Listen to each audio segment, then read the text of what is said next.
You mentioned earlier in your answer to my question about the threats and the challenges that are facing you as an organization, speaking now about individual institutions, Bible colleges, seminaries, etc., what do you see as the greatest threats to those schools in the years to come?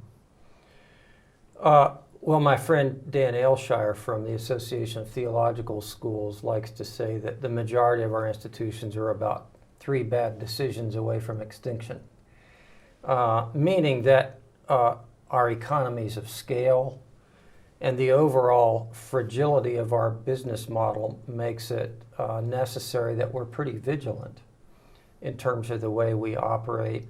So we have the whole fiscal and fiduciary area of our work that is challenging, and that is not helped by the regulatory environment in which we operate, which adds layers of cost and complexity to what we do.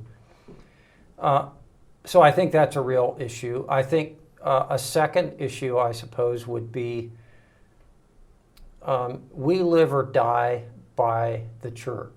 If we really profess to be products of and catalysts for spiritual movements, if we really profess to be serving the church and flowing from and into the church, then we live or die by the health of the church. And by some estimations, some of our constituent churches are not all that healthy. Very few of the evangelical denominations, for example, are growing. So I think our challenge will be as institutions to connect ourselves to the most vital elements of the Lord's work and to be sure that we're contributing to vitality in the Lord's work. And the more academically respectable we become, the more it's possible that we'll distance ourselves from the vitality of the church as a core reality. So those are some of the things that come to my mind as I answer the question. I've probably overlooked some things, but those are some. Well, it seems as though we can't go more than a few weeks or so before reading about another institution that's put in a position where they have to close their doors.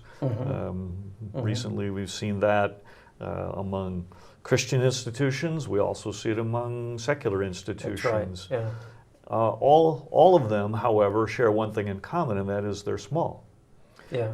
Is the only answer for survival and thriving in the future to get big?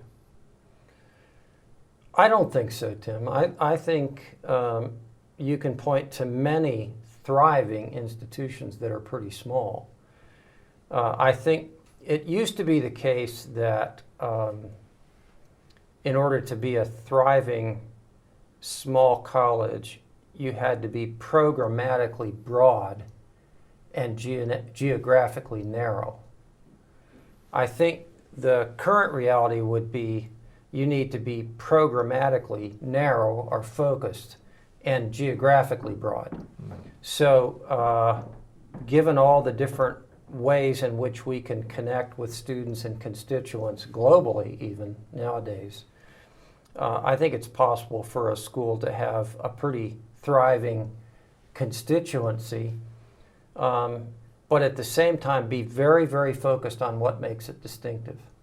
One of the big mistakes is, I think, of small colleges that in order for us to compete, we have to have everything that the school down the street has or the school in the other state has and so on.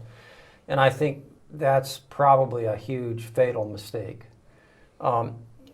Jim Collins pointed this out in his book, Good to Great, with what he called the hedgehog concept. But the idea is that what are we passionate about and what can we be the best in the world at? And when our strategy as an institution is focused on those things and then our programs and activities align with those things, I think we can thrive. Is that a message that institutions are ready to hear? Some are. I hope more and more ABHE institutions are.